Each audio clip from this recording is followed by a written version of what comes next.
Welcome back to Inside Singapore Sports Business. This is part 2 of episode 1.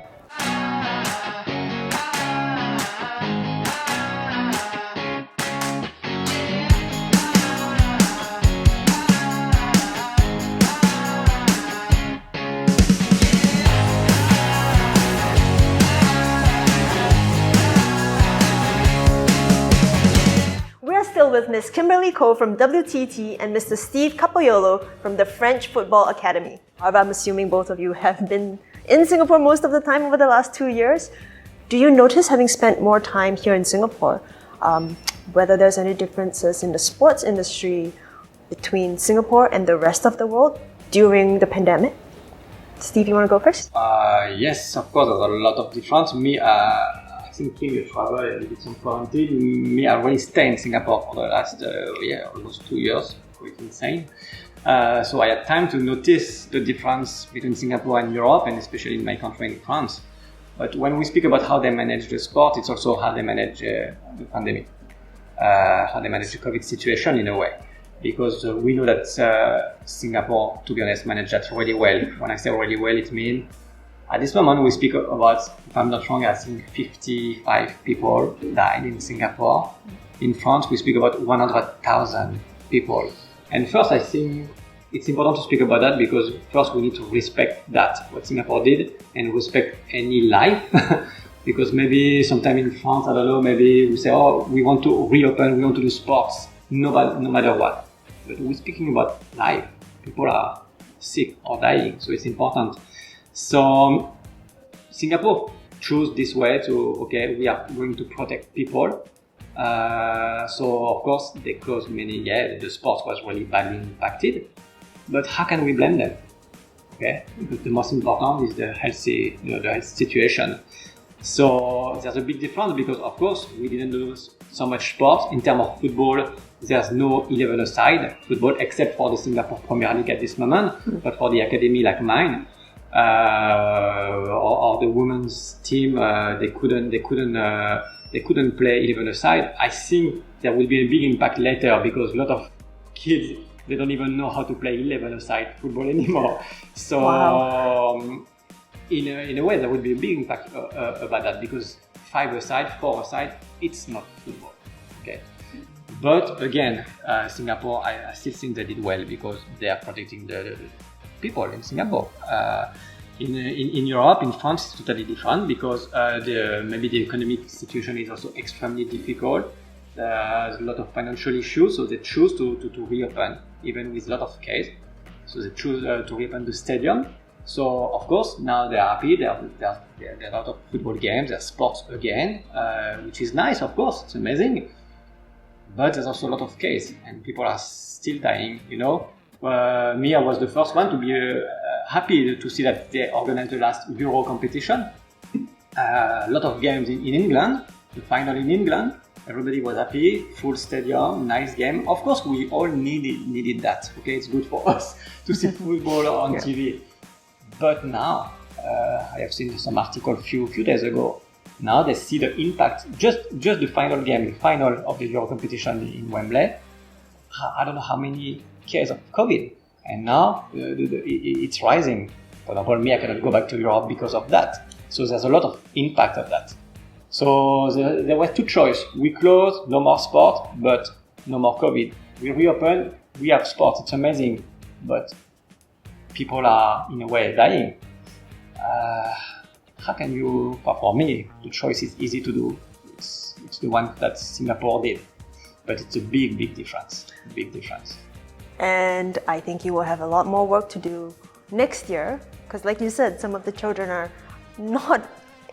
they don't know how to play 11-a-side. So yes, we'll get to that for sure. we cannot even try at the academy, but we can see the way we work, the way they play. They lost a bit the basic of, because the 11-a-side is a huge pitch. In a way it's a different sport. And now they play only on small portion of the field, only 3 versus 3 or 4 versus 4. For me it's another sport. It can be fun, it's fun. And again, the most important is we keep them active, we keep them fit. That's the most important at this moment. But there will be an impact when we will need to restart the real competition 11-a-side. There will be a lot of work to redo, for sure. You have your work cut out for you. What about you, Kim? So you actually have been here. And I know you've still been traveling a lot. Are you traveling as much, or is that like what, 50% less, 70% less? So the thing now is traveling less in terms of frequency, but each trip is way longer than what a normal trip would have been 2 years ago. So obviously, because now with all the different quarantine rules in place, you don't want to travel for 1 day and actually have to come back and do 2 weeks. So we have tried to cut it down to the minimum. And when we are there, we actually spend much longer time on each location. I think so. When the pandemic really sort of hit last year, I remember back in February, was actually sitting in Busan, in Korea, because we were planning to have our World Championships in Korea that year, and we were actually planning the press conference for the next day, when we got news that there were a lot of COVID cases around, not in Busan, but in the towns around Busan.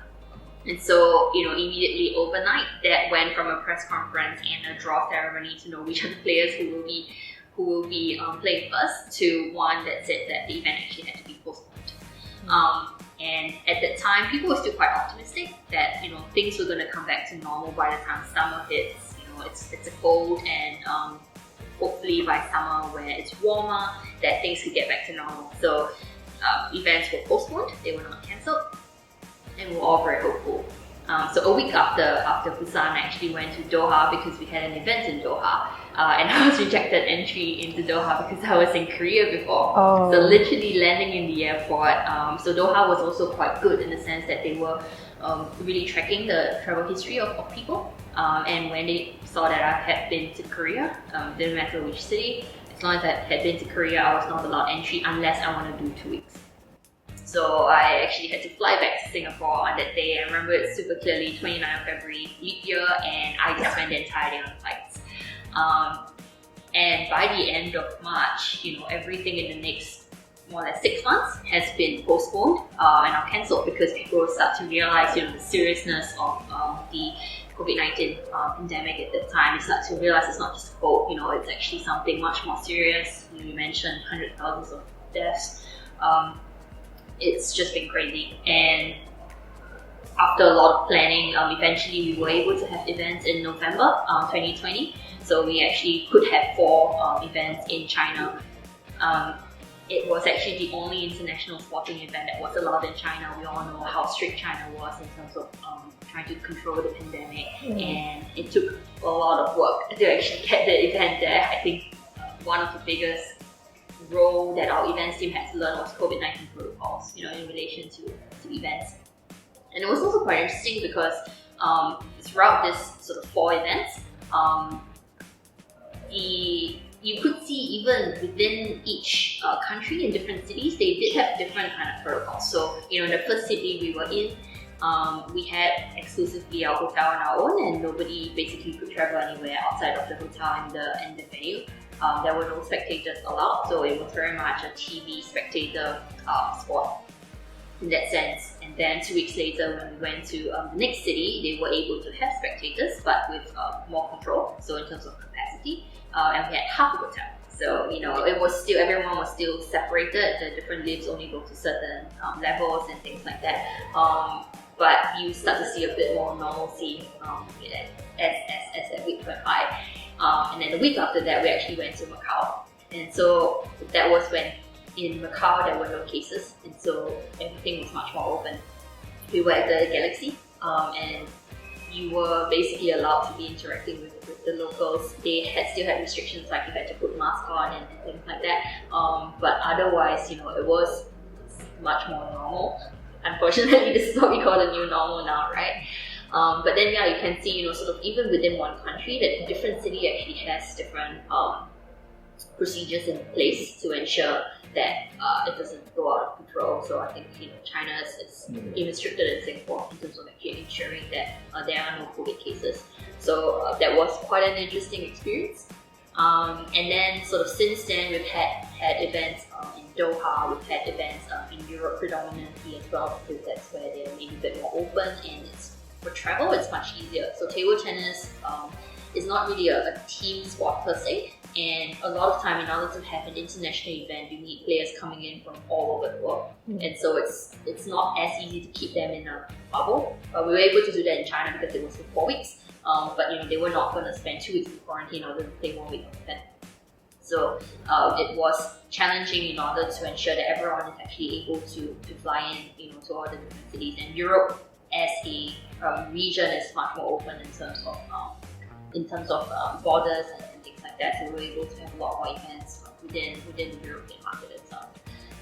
And then eventually we also did go to Tokyo for the Olympic Games itself, and just because of the sheer media attention that it got, and also the sheer number of people that were arriving into Tokyo, they were very, very strict for the COVID-19 protocols. We were also not allowed out of our hotel and out of the venue, more or less. No spectators, so it was very, very strange to actually be at the Olympic Games without any spectators. In the past, we could, go to different sports, watch it, support Team Singapore in different sports, but in this year it was just not possible. It's a very sterile kind of environment as well. So I think, different cities, different countries, different regions, they all have very different ways of sort of treating COVID. Right, but I think one thing that has definitely come out of the pandemic is that so much more of sports is given attention in the media, on social media, and of course our next generation, our young minds are more and more interested. It really warms my heart to see young children in Singapore, especially Singaporean kids, having sports aspiration now growing up, because I think a couple of decades back it wasn't that common. So with both of your international perspectives, I'd like to find out, how do you feel about the sports infrastructure in Singapore? How do you feel about, or maybe it's specifically to football, right? I think we have nice pitches. I can speak maybe about everything, but because Singapore has amazing infrastructure. If we speak only first about the sports hub, national stadium, with the OCBC arena, and it's amazing. We have here in Singapore we have world-class infrastructure. So the sports hub, because I used it before for my academy, the Tampines hub. Tampines hub, we don't speak a lot about the Tampines hub, but the stadium and swimming pool and gyms and really accessible because it's managed by People Association. It's for the community. It's really amazing. I think there's everything we need in a way in Singapore. The only thing for me a bit more sad is maybe they don't use it enough, or maybe the government doesn't push enough for elite program. I think maybe I'm wrong. I know I'm foreigner here, but I see that Singapore Active AG, they do an amazing job, but they push more for recreational, keeping the kids fit, staying healthy, which is good. But when you have to reach or break the glass ceiling about become, an elite sport, for an elite athlete, it's a bit more complicated. I think also maybe it's in the culture. People they push more the kids to study at school, become mathematician, scientist, banker, which is good, of course. Again, we cannot blame for that. But it's maybe why there's not a big will of the government to push for athletes, elite athletes, because there's everything to succeed. There's money. Singapore it's a rich country. You have the infrastructure amazing, world class. You have everything you need. So some other really small country in the world, they manage to get many medals at the Olympics or world champion in several sports. There's for me absolutely no reason that Singapore cannot do the same. In terms of infrastructure, it's amazing. Yeah. I think the infrastructure is a great start to getting more kids, more families to support these. You always have to start. I always say that you have to start. So start with the infrastructure, start then you have to start to inspire also the kids. And I always say that I met the president of FAS few months ago. We spoke about how to convince in a way kids, little girls, to play football. And I told him it's also about marketing. You have to create faces, stars, that, oh, I want to be like her, I want to be like him, like when I was kid, like for NBA, I want to be like Mike, for Jordan. It's the same. There's one sports entities in Singapore working really well on that. It's the One Championship, the MMA. I don't know if you know the MMA with the Singaporean fighter Angela Lee. It's perfect. The little girl, we speak about MMA it's quite violent in a way, but she's really inspiring. The way she trained, the way she behaved, the way she's nice, she's polite, she's and you need people like that in every sport in a way.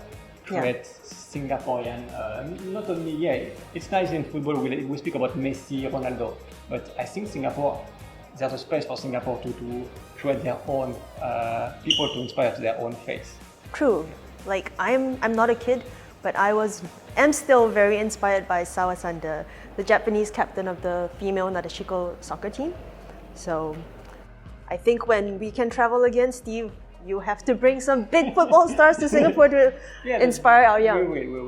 We will. But again, for me, it's in a way it's not enough. It's Singapore also have to create their own athletes, like Joseph Schooling in for the swimmer. If Singapore managed to create one Joseph Schooling, there's no reason to do that for any other sport. In a way, in tennis level or MMA, football, anything. How about you, Kim? How do you feel? So table tennis, I guess, it's more portable, but how do you feel about the infrastructure or even about our local stars here? Yeah, no, I agree, Steve. Singapore's sporting infrastructure on a professional level is absolutely great. The Sports Hub, actually the Singapore Table Tennis Association, all of this, they all have professional infrastructure, and we really look forward to bringing more international events here to Singapore as well in order to use the infrastructure more. So we're definitely in discussions with Sport Singapore on that, and also from a more grassroots front, Sport Singapore has also set up a lot of table tennis tables around in all the different community clubs, active SG gyms, where the public can book online in order to promote a more healthier lifestyle. For our local fans, because table tennis is something you can play regardless of age as well. So you can have a 5-year-old playing, and you also can have a 90-year-old playing. It doesn't have that kind of discrimination, and so having these, scattered around the island, we do hope that it does inspire more young kids and young people to actually pick up the sport and then get inspired by their favorite stars. Even you made it to the semi-finals of the Tokyo Olympics as well. So hopefully for someone like that to be able to inspire the next generation of stars. And then from an event infrastructure point of view, you said table tennis is very portable. You don't actually need a lot of space, a lot of fixed infrastructure like grass. And so, it allows us with our new structure to actually bring events to more unique locations around the world. So, within a nightclub, that's also somewhere where you actually can have a table tennis tournament with proper lighting, with proper flooring, with, professional tables, balls, etc. You can hold a top class event there. And that is one of the things that World Table Tennis is trying to do, because we want to show fans a different side of table tennis. We don't want them to think of table tennis and think of a hall, a sports hall. We want them to actually think of an experience. And so, being able to bring this sport to different parts of the world in different unique locations, that's one of the, let's say, beauty of table tennis in that sense, because the infrastructure, also of the equipment itself is much more portable. I mean, I think, as the more I chat with you guys, the more positive I feel actually about the future of sports, especially with people like both of you in the industry. Do you want to share with us a little bit more about how you feel? So having gone through, COVID-19 for the past almost 2 years now, and things are getting better, at least in Singapore, so many of us are vaccinated. what does the future of sports look like to you, specifically to your sport? Steve? First, I'm always, let's say, a positive person. So I'm quite optimistic for next year. First, again, we spoke about this frustration. Everything is going to reopen one day. We don't know when, but now there's 80% vaccinated people vaccinated in Singapore. The other country in Europe will manage as well. So when it will reopen, everybody will start back to football, to play football, to do any sport. I can see that in my own academy because we reopened 2 weeks ago, and I have many new players. Even if you can work only bubble of 5, I have many new players who just joined us the last 2 weeks. And this is the direct consequence of, let's say, the frustration, of the lockdown or restriction. So first, I'm really positive about that. Then, if we speak about business and sponsor, the same. The sponsors, they are waiting for everything to reopen. They need to communicate. They need to reach people. They need to reach their target. And I'm sure that money also will come back quite strongly. It will be the same process than the user of the field, and then you have the sponsors. It's the same process. If I try to be maybe fair or try to see both sides, of course there will be a trauma. I think there will be a trauma for many years. When I say trauma, people will enjoy doing sports, the brand will come, everybody will be happy and like a big party, like a new freedom. But there will be always a trauma in terms of business. I'm sure the contracts, the fact that if there's a pandemic, if there's this, it will take a long time before we forgot that. That's maybe the most important. And from my side, I really hope we will learn from our previous mistake. When we see big clubs spending money that they don't have, when we see FC Barcelona with more than €1 billion of debts, that's not possible anymore. It's time to spend the money you have. If you don't have, you try to generate money in another way. But it's time to come with sustainable and reasonable business plan, business model.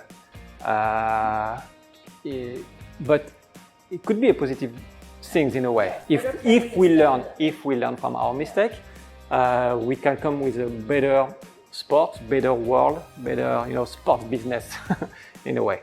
And do you have any project, big event plans that you might want to reveal? Yeah, no, but I cannot say the good things because the pandemic has been really hard. But in a way, it gives us at Silk Road Sports Consulting a lot of time because we are only focused on Singapore. So a lot of time to prepare, to brainstorm. Usually I never have time to brainstorm, creating new project, using the whiteboard. What can we do next year? And regarding the academy, in a way, we are ready to expand in several countries in Southeast Asia. One of the biggest countries, we are totally ready. We even have time to check just before the pandemic, we have been lucky to check what venue. We are ready, but I cannot travel. So we are going to wait for next year for the academy.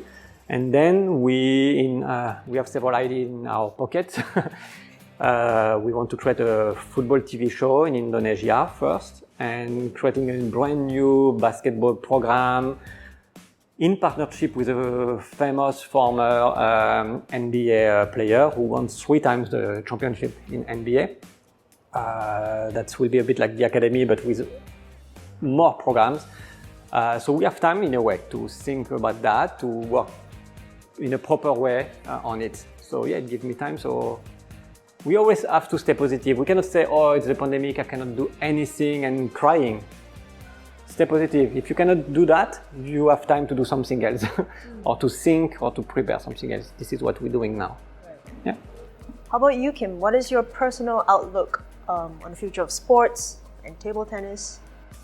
Yeah, no, I think if one thing humans are good at, it's adapting to change. I think, throughout the last centuries, we have seen so much challenges thrown at us, and I think eventually we do prevail. I think, of course, things definitely do change. We don't know how it will change, but we are in the position to actually define and determine that change itself. So, mentioned about having more time to sing. So, of course, with World Table Tennis, it was due to, it has started in 2021, but in a normal year, we would have finished our events in 2020 and had to completely change for 2021, and there was no time for that transition at all. So this actually really did give us a lot of time to plan, to learn, to think about future-proofing sport to some extent. Of course, yes, our events guys, I think, have the worst jobs in the world because it's just so difficult, so impossible to actually lock down events at the moment. But we just have to keep pushing ahead, because if you sit there and do nothing, nothing's ever going to change. And so, even if we're not able to have full stadiums anymore, we can still play, and we have proven that, in the last 2 years, that sport can go on, sport can continue. There are, depending on sort of how it's actually done, there are positive impact, also to this as well. So I don't think there would be a post-COVID, because we really don't know whether COVID is actually going to end or not. I am very optimistic that things would start again. I'm not super optimistic that COVID would be gone. 80% of people in Singapore are vaccinated. I think over 50% of the world is vaccinated, but you do have lower income countries where they only have 2% of people that are vaccinated. So it's about how we can try and future-proof for the future. And for table tennis, it's the same. So now we do have all of these regulations for COVID into play. We're just going to keep building on that. With the Tokyo Olympics, they have built up a massive treasure trove of playbooks. So, how do we keep having international sporting events? How do we keep growing sports, both from a grassroots level and also from a professional level? I think it definitely will continue. And for World Table Tennis, we're just going to keep growing ahead. We have the ambition to hold 4 Grand Smashes around the world. So it's something that is totally brand new.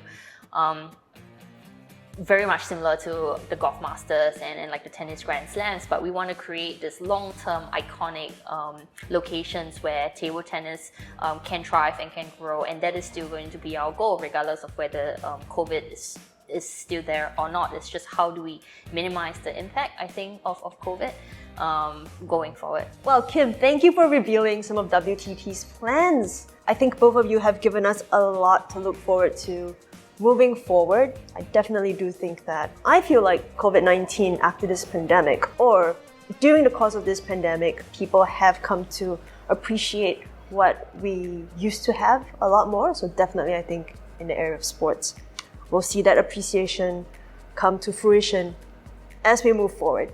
Both of you have a lot of work cut out for you. But before we let you go, we have actually prepared a little quiz, true, false, not tough, that we encourage our audiences at home to join us in as well. Welcome to our mini game. It is now time for our ISSB Sports Business Quiz. So I'm going to read out 10 statements, and my lovely unsuspecting guests here will have to very quickly flip true or false, green or red, and we'll see how many questions they get right. Sorry for surprising you guys with this. Are you ready? No. I'm sure you guys will do fine. I will try my best to not be misleading as I read. Okay, first question. COVID-19 and sports question. Swimming, cycling, lifting heavy weights should be avoided for 1 week after receiving either of your COVID-19 vaccines. True or false? It is true. Our Ministry of Health. Did you flip out the wrong one? I took the wrong one. Well, to be fair. No, I chose true, I didn't. The Ministry of Health does recommend that people avoid all forms of strenuous physical activities for at least a week after receiving either of your COVID-19 vaccine doses. That was the answer. We'll take that again. We'll take that again. That was the answer. Okay. Second question. The IOC communicated pre-Olympics that athletes are advised against taking COVID-19 vaccination 60 days or less before the event, as this could show up as false positives during the drug testing. True or false? Of course, because Kim has been in the Olympics. You were right. It is false. There has been no such ruling, right, against vaccination. All right. Third question, an F1 question. For the last edition of the Singapore F1 in 2019, 700 tons of Formula One cargo had to be flown in. In terms of weight, that is almost as heavy as 280 African elephants. True or false? You're right. It's too random a question to be false. Yes. I'm going Formula One. So Formula One brought in the equivalent of 280 African elephants in 2019 to Singapore. Fourth question, golf question. The HSBC Women's World Championship was one of the first big sporting events to happen post-COVID in 2021. So quick. Did you see that? Kim was so quick. But you're both right. True, the premier international golf event took place. Do you know when? It was before I left, May or June maybe? You're right. It's between 29th April to 2nd May 2021. I cannot trick her. Amazing. Yeah. Right. Our cameraman has been like clapping, so impressed with her. Fifth question, tennis. WTA Finals Singapore. For the 2016 edition, the event had specially trained dogs playing the role of ball kids on the opening day of the tournament. These little doggies were able to sit, stay, fetch, and return tennis balls. True or false? Actually, it's true. Really? In Singapore? In Singapore? Yeah.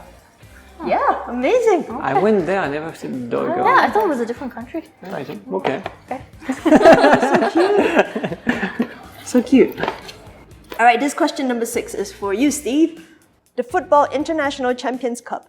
This is an event where you were involved in, apparently, looking after PSG when they came to Asia.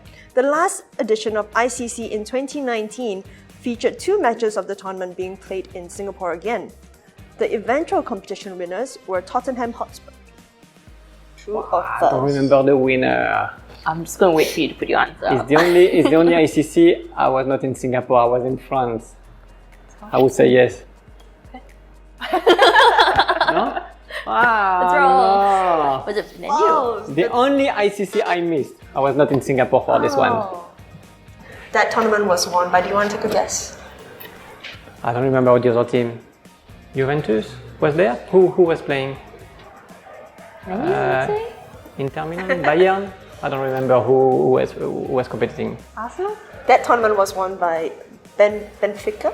Benfica? Wow! Hard guess. This one was difficult. This is a difficult Yeah. one. All right, let's do a much easier one. Question number 7 for running. The Standard Chartered Marathon. Standard Chartered became the title sponsor of this iconic running event back in 2012.